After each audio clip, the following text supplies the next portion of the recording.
Is this real life? Yeah, this is real life. Judge Gray.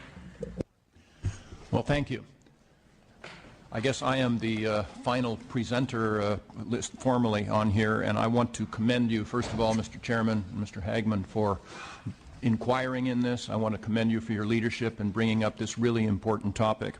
And I'm also going to commend you for staying within schedule. That's an amazing accomplishment in itself. I would, now that I guess I am the last presenter, like to comment quickly about a few other things that have been discussed, and then I would like to talk to you about children. But that issue really has not been addressed particularly, except maybe by Reverend Richardson. The first is that if this state of California were to in fact make this marijuana no longer illegal for adults, that is not at all the same thing as condoning it. We don't condone the smoking of cigarettes or the using of alcohol, etc. So to put that label on it, I think, is inappropriate.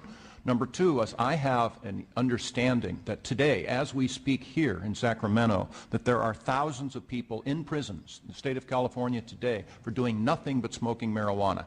Thousands in prison for doing nothing but smoking marijuana. Why? Because they're on parole for one reason or another. And once they get off parole for whatever that offense was, if they smoke marijuana, it's a violation of parole, and they're immediately put back into state prison with all of the benefits that they had accrued, getting jobs, etc., supporting their families, being lost.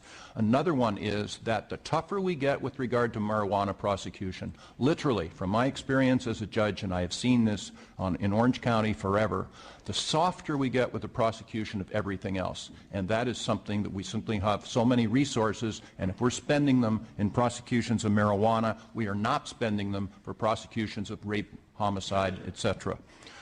Then, marijuana will never put this violence that we heard earlier out of business. All of these statistics that you heard earlier about the violence and the killings of both the police officers and everyone else is occurring under today's system of marijuana prohibition, etc. The only way you put these Mexican cartels out of business and these other violent creatures out of business is to undercut the price, to make it no longer illegal so that you don't have that enormous profit motive to get these people involved with that violence, etc. The only way you do it is to undercut the price, and Assembly Bill 390 is a really good place to start. Otherwise, there are marijuana today that is stronger in our society without a doubt. But the reason why it's out there and stronger is because of marijuana prohibition. That there are lots of people that would much prefer, like you said, not to use the stronger stuff, but the cardinal rule of prohibition is always push the stronger stuff. So if I'm a bootlegger and I run into the same criminal justice problems for selling a barrel of beer as a barrel of bourbon, guess which one I'm going to push? The bourbon, because I make more money. It's the same thing with marijuana. Nothing is going to be legalized in this state. It is a program of the strictly regulated distribution. It wouldn't be legalized. It's a strictly regulated distribution, just like alcohol and cigarettes. We hopefully will not advertise them. Please put into your legislation not to allow this to be advertised. We want to de-glamorize it, not glamorize it. So no advertising, and hold people accountable for their actions. I know I'm going on, but I'd like to talk about children for a couple of minutes, because today our marijuana laws are putting our children in harm's way. We are continuing with this failed program for all of its defects, so-called, because we want to reduce the exposure of a lifestyle of marijuana usage and marijuana selling to our children, and it's doing the opposite.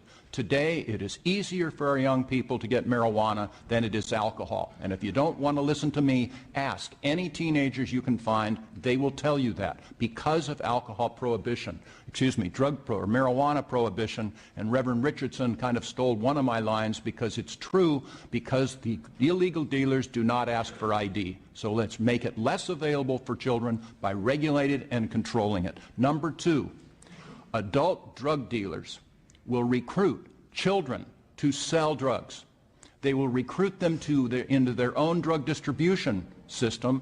For $50 in cash, you can buy all of the 15, 16-year-olds in the inner city or anywhere else that you want to. It's chump change for the adult drug dealer. It's lots of money for a kid. So you use them as gophers and lookouts and couriers, and as soon as their reliability is established, then they're trusted to sell small amounts of drugs out in the communities. And who do they sell to if they're out there doing it? I assure you, no one in this room. They're going to sell to their 14, 15, 16-year-old peers. That is despicable, and it's caused by drug prohibition. So I say, let's reverse that, let's turn it around, let's regulate it, let's control it, because this prohibition is not working. I believe it fervently. I am so concerned about our children. I'm so concerned about these illegal marijuana out there with all of its ramifications. I want to reduce those harms by passing your legislation, and I commend you again for these hearings.